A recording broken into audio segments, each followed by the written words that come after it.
Friday vlog time.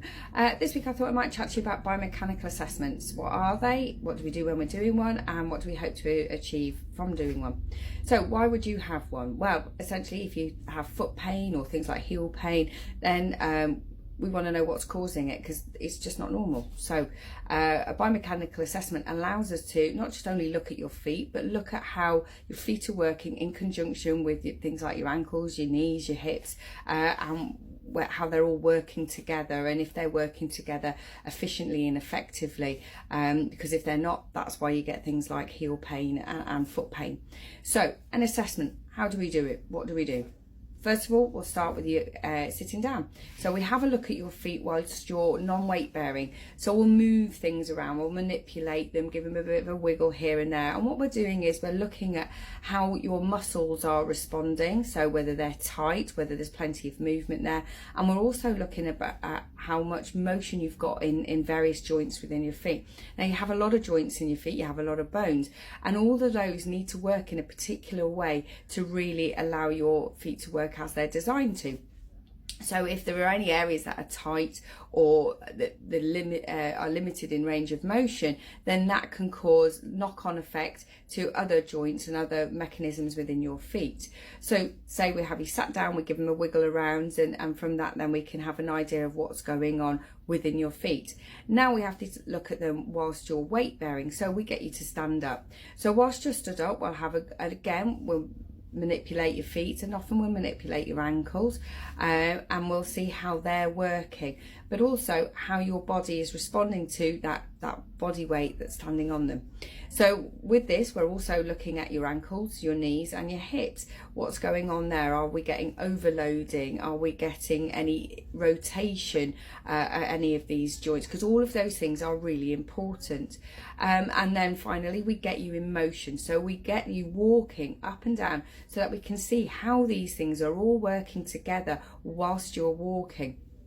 And if you're a runner, we can get you to run as well. Though in all fairness, doing that just on a visual scale with no video equipment can be pretty hard. You're going to be pretty quick off the ball. It's not impossible, but it's a very skilled thing. But more often than not, in walking allows you to do everything you need to do from there. So what problems can we spot with these things? Well, one of the more common ones are where you're kind of rolling in. So we call that pronation. So it's like where you get a flat foot. Now it's not a flat foot, it's just you're rolling in. And so more often than not, that's down to tight muscles within your calves, not allowing movement to come from where it needs to come from. Now in our chat about plantar fasciitis, we did cover the need to stretch, and it is a really, really big part of a lot of the problems that cause foot pain. Quite easy to remedy, things like footwear and stuff in supporting those feet and preventing them from rolling in. But ultimately it can allow us to see if you've got like increased angles of your front part of your foot. Does your front part of your foot fall lower down the heel part of your foot? What type of foot do you have? Because people with high arches often suffer with a range of problems, which is purely down to the genetic makeup of their foot. But all of these things allow us to build a really big picture, a big holistic picture of what's going on. So what we can do from there is we can essentially, if we find there are muscle instabilities, muscle weaknesses, overpulling, underpulling, we can give you stretches, we can give you stretching and strengthening exercises to do to help alleviate that and to try to get things working at their optimal abilities. Often then insoles are also required. So orthotics and insoles are very, very pretty much similar things. Orthotics tend to be a more prescribed thing. So you can buy all sorts of orthotics and insoles over the counter in Bootses and stuff. But in all fairness, the quality of the materials tends to be quite low, so that you don't get the length of use out of them.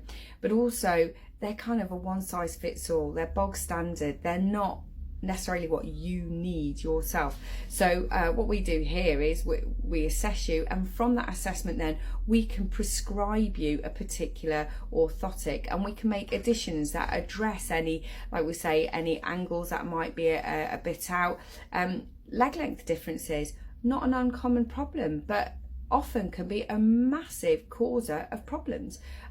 Your body has to compensate a lot for tiny little differences, and it does it very well, but all of those things then have a knock-on effect and can cause problems later on. So again, if you've had hip replacements, knee replacements, you can get differences in the length of your legs as a result of those things, and it's really important to have those addressed.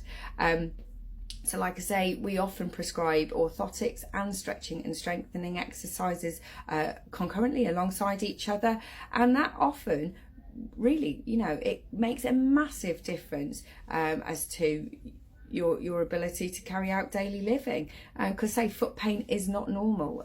So I mean, if you're having problems like this, by all means give us a call here. We can get you booked in. We have our specialist biomechanical podiatrist here. She's here every Tuesday and alternate Saturdays, so she can do all of those things for you.